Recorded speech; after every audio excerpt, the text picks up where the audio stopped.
Welcome to episode 50 of the People's History of Ideas podcast.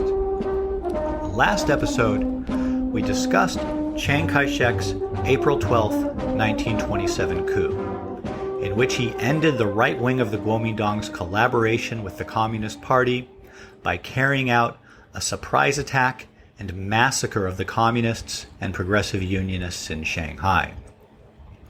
That massacre was a turning point in the course of the Chinese Revolution. Even though the united front with the left wing of the Guomindang would continue for a short time longer, the road to a civil war was now set. And over the course of many twists and turns, that civil war would eventually be turned by Mao Zedong into the beginnings of something that would come to be called a protracted People's War, a long-term period of peasant warfare which in China would culminate in the victory of the communists in 1949, and which would be theorized as a revolutionary strategy which could be adopted by communists in other countries with large peasant populations, and which was, with varying degrees of success. So, with hindsight, historians see Chiang Kai-shek's April 12th coup as a major turning point. But, as is so often the case in history, this was not clear at all to many of the major players in the Chinese revolutionary movement at the time. Last episode, we discussed some of the initial discussions among communists in Shanghai about how to understand what had happened during the days following the April 12th coup. But the first really major effort to come to terms with understanding what the coup meant and how communists should adjust or not adjust their revolutionary strategy took place during the quickly called Fifth Congress of the Communist Party, which began on April 29th in Wuhan and lasted until May 9th. 80 delegates attended, representing an official count of 57,967 party members. Someone of particular note at this Congress was a new Comintern agent who had recently arrived in China, the Indian communist M.N. Roy. Roy had previously collaborated with Mikhail Borodin in Mexico, where both of them were involved in the early days of the Mexican Communist Party. So his arrival in China was something of a reunification of old comrades. Roy's stay in China would be brief, but fateful, as he's going to make one of the most outstanding blunders in the entire history of international communism, which is really saying something. But I'll save that for when we get to it. At the beginning of the Congress, Chen Duxiu, the general secretary of the party, presented Chiang's massacre of the communists as representing the departure of the bourgeoisie from the united front of the classes fighting in the Chinese Revolution. This is how Chen put it, quote, "The roles of the bourgeoisie and the proletariat are identical in each country. The bourgeoisie betrays the revolution at all times and in all places in the process of the struggle. After March 20th, we saw that the bourgeoisie had deserted the revolution." Here Chen's referring to Chiang Kai-shek's first coup on March 20th, 1926, which we discussed in episode 36, also known as the Zhongshan gunboat incident, when Chiang first moved to diminish the role of the communists in the nationalist revolutionary movement. Continuing the quote, "When Chiang Kai-shek staged the reactionary military coup in Shanghai, all the bourgeoisie was overjoyed. We cannot say for certain whether the entire bourgeoisie has deserted the revolution, but one thing is certain. Since April 12th, most of the bourgeoisie has betrayed the revolution." End quote. So here, Chen is basically saying that, look, we began things with a united front that included four classes in the nationalist revolution: the working class, the peasants, the petty bourgeoisie, and the bourgeoisie, or rather, the section of the bourgeoisie that isn't linked to foreign capital, which is known as the national bourgeoisie, in contrast to the capitalists who represent foreign interests in China, which were known as the comprador bourgeoisie. But we saw back when Chiang Kai-shek moved against us back on March 20th, 1926, that the bourgeoisie, or at least the large section of the national bourgeoisie that Chiang Kai-shek represented politically, was betraying the interests of the revolution And this reached its culmination in the recent massacre in Shanghai, where the bourgeoisie linked with Chiang turned on and massacred the workers.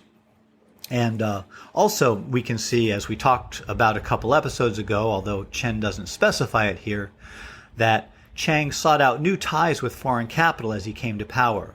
And so, even to what degree he continued to represent the national bourgeoisie as opposed to the comprador bourgeoisie, and to what degree he represented a section of the national bourgeoisie getting cut in on some of the action of the comprador bourgeoisie, is a whole other question.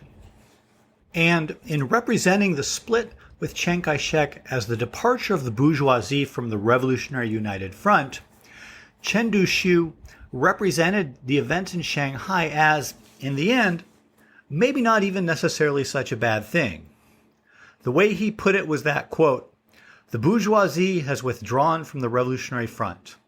Although the number of revolutionary forces has decreased, the quality of the revolutionary masses has increased. The united front of workers, peasants, and the petty bourgeoisie has been greatly consolidated." End quote.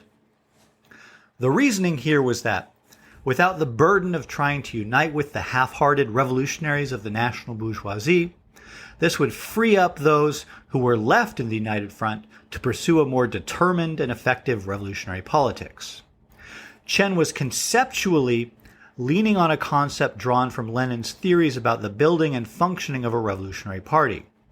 One of the repeated themes of Lenin's in his works on the Revolutionary Vanguard Party is the importance of emphasizing higher quality of revolutionary cadres and unification around a truly revolutionary political line, even if the insistence on quality and unity results in ultimately having a smaller number of people in the party.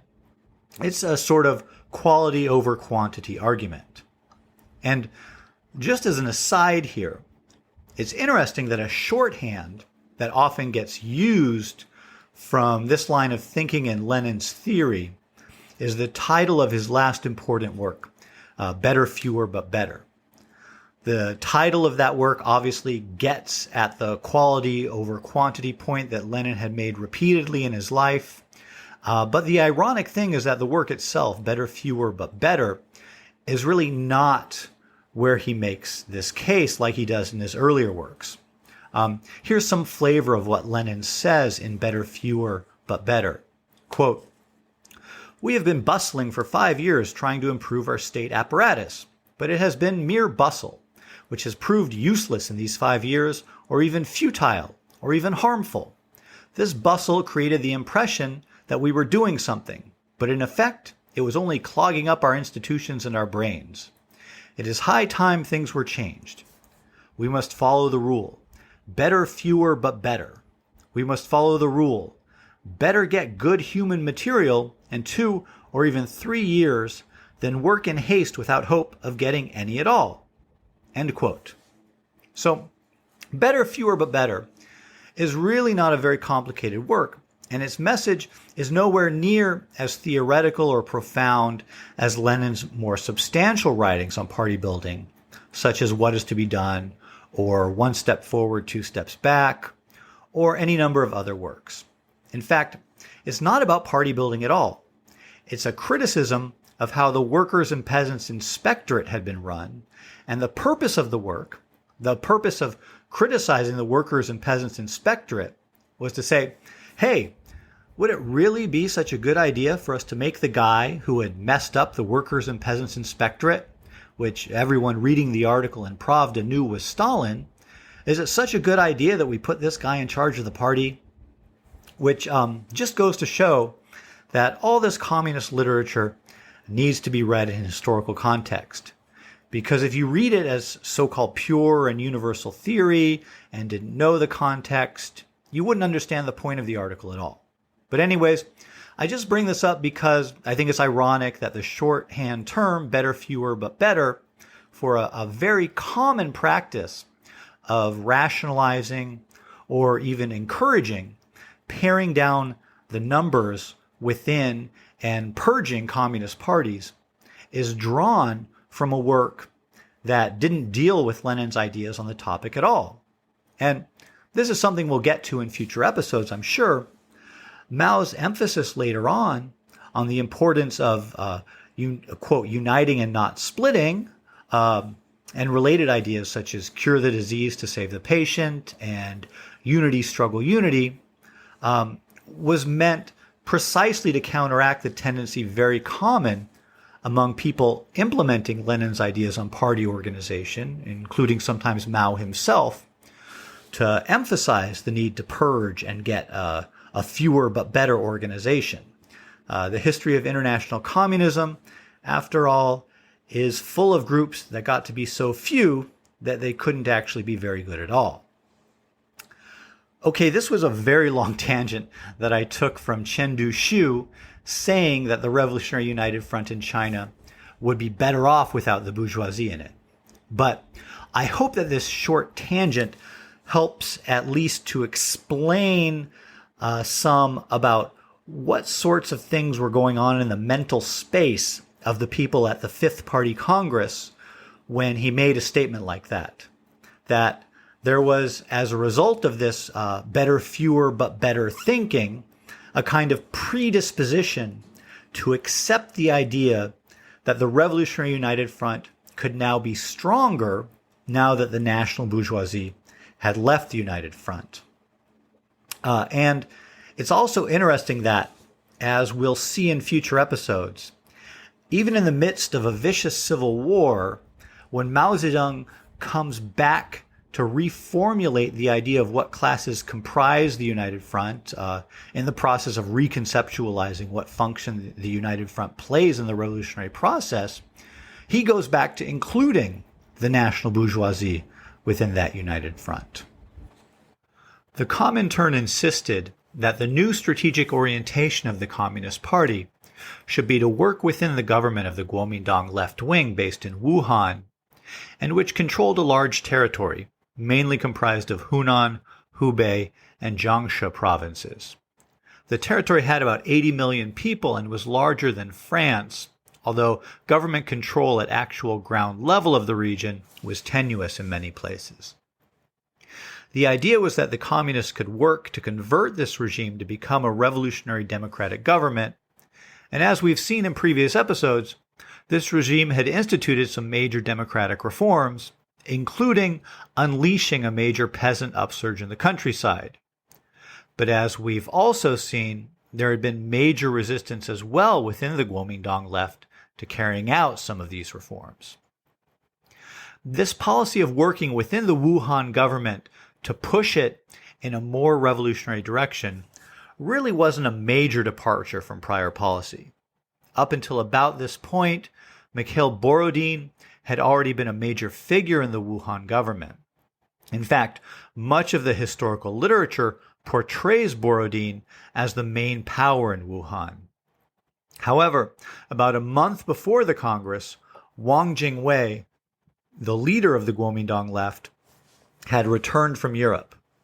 Now that Wang was on the ground leading the Guomindang left in Wuhan, while Borodin remained highly influential, Wang Jingwei was the real center of power there. Interestingly, Chen Duxiu, in his report to the Congress, was highly critical of this strategic orientation. This is what Chen said, quote, "Yesterday, a representative of the Executive Committee of the Communist International said, 'Where the Guomindang regime exists, there we will stay and strengthen our work.' This is wrong. The result is that we have no guiding principle on this question. The result is that we have almost become the Guomindang's tail. The representative thinks that the revolution is the Guomindang's revolution, not ours. The Chinese revolution is now our revolution. At least we should work jointly with the Guomindang. The view of the representative is incorrect." End quote. Now, all the real debate on this question had apparently happened behind the scenes before the Congress. Reports people who attended the Congress made afterwards mainly characterize it as lacking debate and discussion about the direction that policy would go, and that it was more the venue where decisions were reported, which had already been decided beforehand. And as always, the decisions of the Comintern sharply circumscribed the actual decisions that the Chinese communists made. So this criticism by Chen Duxiu is pretty striking. And it seems that he was very worried that the same mistake that had been committed with Chiang Kai-shek would be repeated with the Guomindang left. He did want to continue working with the progressive elements of the Guomindang, but as a more independent force with a stronger base of support outside the Guomindang's own structures, which, as we saw in our series of episodes on the armed uprisings in Shanghai and the communist efforts to organize its own independent workers' armed forces there, had been the policy that he had been following in practice to the extent that he could get away with it in Shanghai until the April 12th coup, even though this policy actually ran counter to some Comintern directives. The problem with Chen's criticism of the Comintern's directive that the Chinese communists continue working within the Guomindang left was that he didn't really have much of an alternative strategy to propose. Chen continued to feel that Shanghai was important because it was where the proletariat was most concentrated in China. But, as Borodin countered, it was also where the imperialists and the capitalists were most concentrated, and for the time being, they would have to reconcile themselves to that fact. While Shanghai couldn't be ignored, it also couldn't be the focus of further efforts at urban insurrection in the foreseeable future. Another strategic orientation that was discussed involved trying to gain control of part of the northwestern area of China where imperialist influence was weaker and which was closer to the Soviet Union. But while there were warlord forces there which had been allied with and received aid from the Soviet Union, the communists themselves lacked their own forces which could plausibly move out and take over a part of the Northwest. And any alliance with the Soviet allied warlord in the region ran the same risks as the alliance with the Guomindang.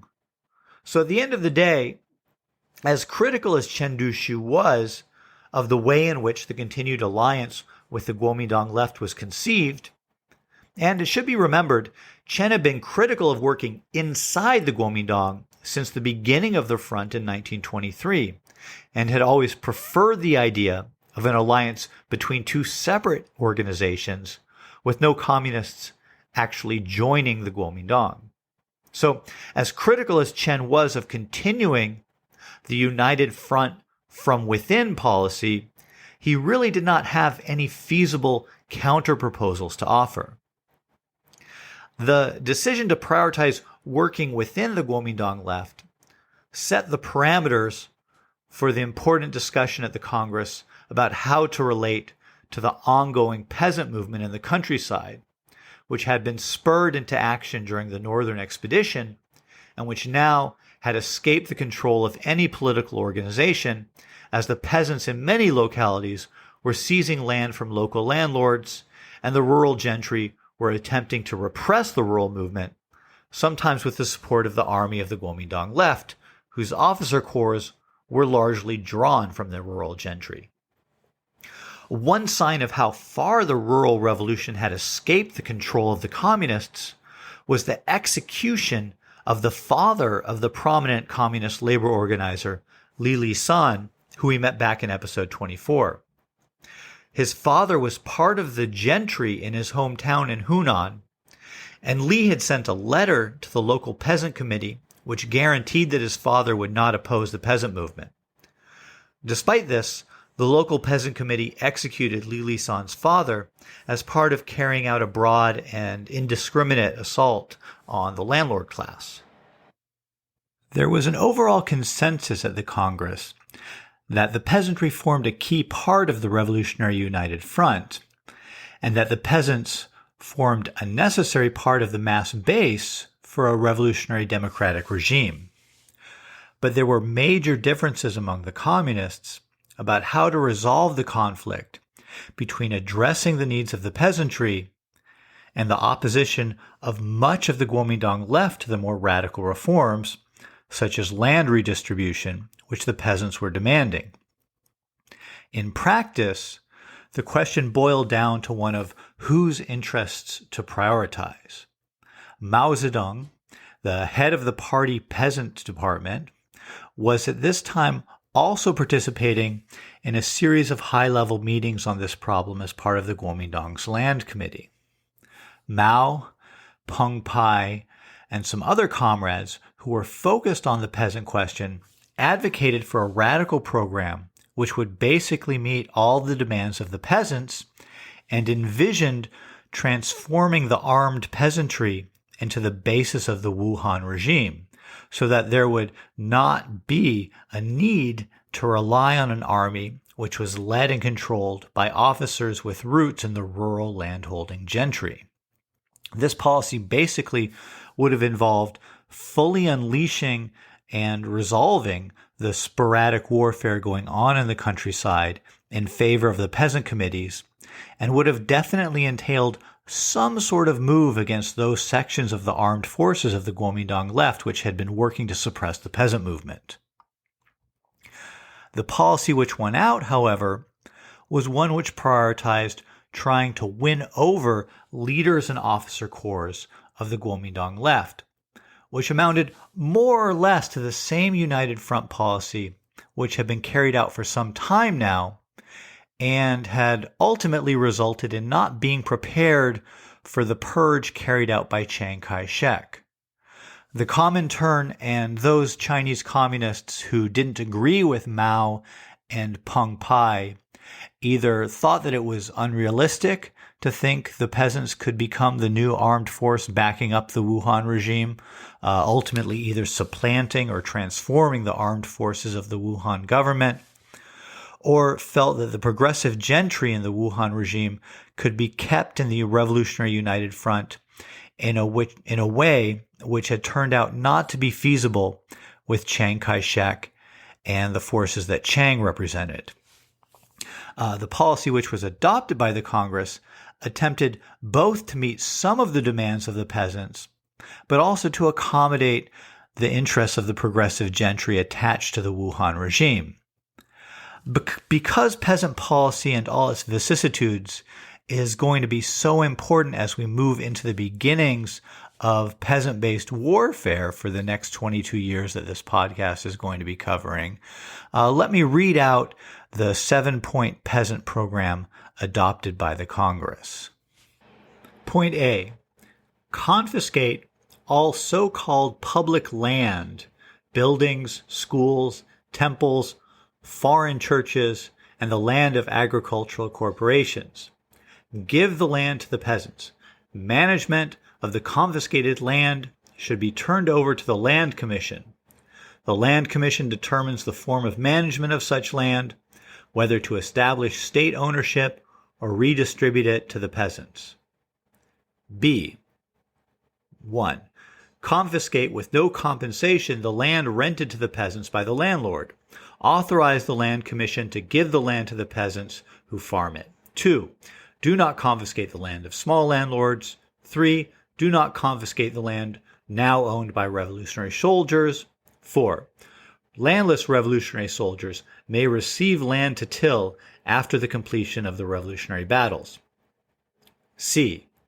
Peasants who till confiscated land do not pay any taxes except for progressive land taxes to the government. The rate of rent on land not yet confiscated should be reduced to the equivalent level of the progressive land tax. Peasants who till land not yet confiscated pay only the determined rent, but no other taxes. They enjoy permanent tenancy rights. D. Abolish all political power and rights of the landlords and gentry. Establish peasant township and village autonomous governments accountable to all meetings of rural residents organized by all the oppressed classes in the countryside. Peasant associations participate in the creation of democratic county governments. E.